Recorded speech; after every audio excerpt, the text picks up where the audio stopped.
Berita selanjutnya, Pemprov Lampung akan berikan bantuan bagi anak yang orang tuanya meninggal akibat COVID-19. Pemerintah Provinsi Lampung akan memberikan bantuan bagi 1.500 lebih anak yang orang tuanya meninggal akibat COVID-19.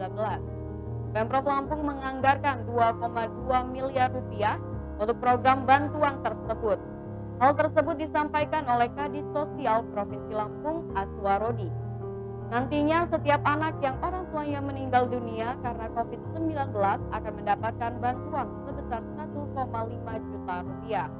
Aswarodi pada Jumat 22 Oktober 2021 mengatakan bahwa saat ini sedang dalam pembahasan dan akan dibantu satu kali saja.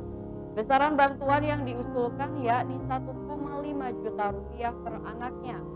Bentuk bantuannya berupa perlengkapan sekolah senilai Rp500.000 seperti seragam, pangan, hingga alat mandinya juga akan dipikirkan.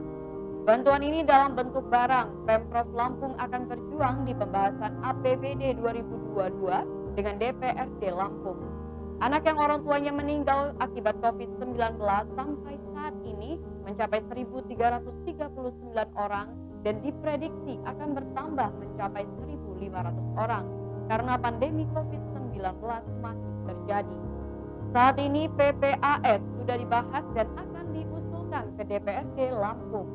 Aswarodi menambahkan selain dari Pemprov Lampung, juga ada bantuan dari Kementerian Sosial yang lebih dulu diberikan dengan besaran Rp200.000 per bulan untuk anak yang sekolah dan Rp300.000 untuk anak yang tidak sekolah.